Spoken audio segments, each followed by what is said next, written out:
রবিবার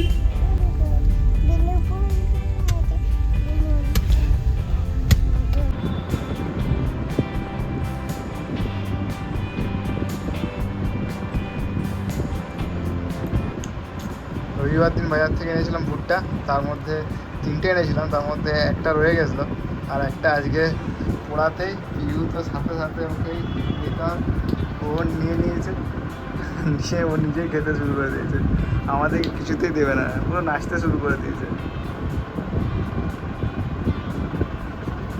আর এইদিকে ওইদিকে ঘুরে তারপরও খাবে। Good evening everyone, welcome back to new blog. আজকে 6 আগস্ট আর আজকে মঙ্গলবার। তো পিউ সন্ধ্যাবেলায় ওর দুষ্টুমি, আর ওকে মেনলি আজকে একটা ফুল হাতা জামা আর ফুল প্যান্ট পরিয়েছি, কারণ হচ্ছে ও আমার সাথে যাবে গাড়ি চালাতে। গাড়ি শিখছি আমি এখন, যেটা গাড়ি চালাচ্ছি এখন সন্ধ্যাবেলায়, যেটা তার জন্য বাইরে বেরোবো। আর পিউ তার জন্য একদম গাড়ি গ্যারেজ থেকে গাড়ি বার করতে দেখেই ওর দুষ্টুমি শুরু, যে ও চাপবে, তার জন্য এতই দুষ্টুমি করছিল।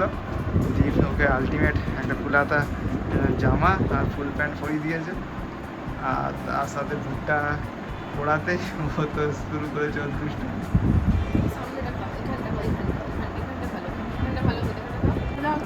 আমাকে দাও, তুমি এতক্ষণ কিছুতেই দিতে চাইছিল না ভুট্টাটা, একবার বলছি মাকে দাও, ও খাইয়ে দিচ্ছে মাকে।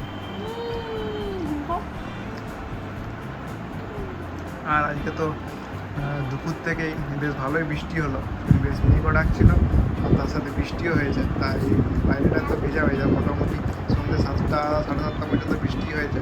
তবুও গাড়িটা বার করলাম, কারণ এদিক না চালালে তাহলে তার টাইম লেগে যাবে শিখতেও, তাই যেহেতু সুযোগ আছে তাড়াতাড়ি শিখে নেওয়া যাক। যাবো একটু পরেই, এবার বেরোবো মোটামুটি 9:30 দিকে বেরোয়, কারণ তাহলে একটু ফাঁকা পাই, মাঠটাও ফাঁকা পাই। আর গতকাল থেকে রাস্তাতেও একটু চালাচ্ছি, তো আজকেও ভেবেছি সেরকম চালাবো। তো এখন সন্ধ্যাবেলায় আমি, দীপ আর পিউ 3জনে মিলে এসেছি গাড়ি শেখার জন্য। আর পিউকে রেখে মা একটু গেছে বাড়ি, কারণ পিউ ঝোঁক করছিল গণেশ দাদাকে আনতে হবে, তাই গণেশ দাদাকে আনতে গেছে, গণেশ দাদাকে নিয়ে চলে এসছে অলরেডি। আর আমাদের এখন মুভি টাইমটা একটু চেঞ্জ করে, কারণ পিউ এমনিতে এই মুভি টাইম আমাদের যে সন্ধ্যাবেলা তখন তো প্রচণ্ড দুষ্টুমি করে, তার জন্য এখন গাড়ি করে একটু ঘুরতে বেরিয়ে যাই, একটু গাড়ি করে চালাই। যদি আগে বৃষ্টি হয়েছে তাই মাঠটা অবস্থা খুব একটা ভালো নেই, বেশ কাদা আছে, কাদা থাকার জন্য যতটুকু পারা যায় আর কি চালাবো, আর না চালালে তো শেখাই হবে না। তাই গণেশ দাদাকে ছাড়া থাকবে না, ওই গণেশ দাদাকে আনতে ভুলে গিয়েছিলাম, আবার নিয়ে আসতে হলো। গণেশ দাদা এনেছে, আর গাড়ি এখন অনেক কাজ বাকি, এখনও সিট কাভার আরও অনেক কিছু কাজ বাকি, সেগুলো যাবো একদিন। আসানসোল দিকে যাওয়ার চিন্তাভাবনা আছে, কারণ ওখানেই ভালো হয়। আর পিহু তো তার জন্যই কাভারগুলো, এখনও প্লাস্টিকের কাভারগুলো তোলা হয়নি। আর পিহু তো কখন থেকে সন্ধ্যার থেকে বলছে গাড়ি চাপবো, বিষ্ণুপুর যাবো, এই ঝোঁক। কোথায় যাবে গাড়িতে করে? বাইরেটা দেখায় আজকে ভালোই বৃষ্টি হয়েছে, তাই মাঠটা ভিজে আছে একদম। আর কোয়ার্টারে এই মাঠ, এখন ঘড়িতে বাজছে 9:30, আমরা ওই মোটামুটি 9:30 পর করেই বেরোনোর চেষ্টা করি, তাহলে বেশ মাঠটা খালিও থাকে, তাহলে সুবিধা হয় মাঠে চালাতে। কিন্তু মাঠে আজকে বৃষ্টি হয়েছে, দেখা যাচ্ছে মাঠে বৃষ্টির জল জমে আছে, আর মাটিটাও একটু হালকা আছে, তাই একটু বাইরের দিকেই বেরোবো হয়েছে আজকে রাস্তাতে, দেখা যাক। আর কোয়ার্টার পুরো ফাঁকা মাঠ। তো এটা আমাদের সাহেববাঁধের যে রাস্তা, এটা মোটামুটি রাতের দিকে ফাঁকাই থাকে।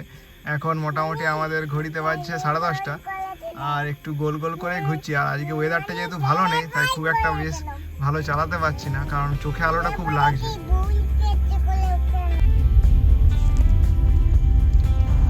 প্রথম যখন আমি গাড়ি শিখছিলাম মাঠের মধ্যে কোয়ার্টারে, তখন পিউকে নিয়েই শিখছিলাম, দীপও থাকতো, কিন্তু পিউ অতটা দুষ্টুমি করেনি। কিন্তু আস্তে আস্তে দিন পিউর দুষ্টুমিটা গাড়ির মধ্যেও বাড়ছে। একে তো রুমের মধ্যে দুষ্টুমি করতো বলে দীপ গাড়িতে ওকে নিয়েছে, যাতে একটু শান্ত থাকে, একটু ঘোরাঘুরি হলে বেশ ভালো লাগে।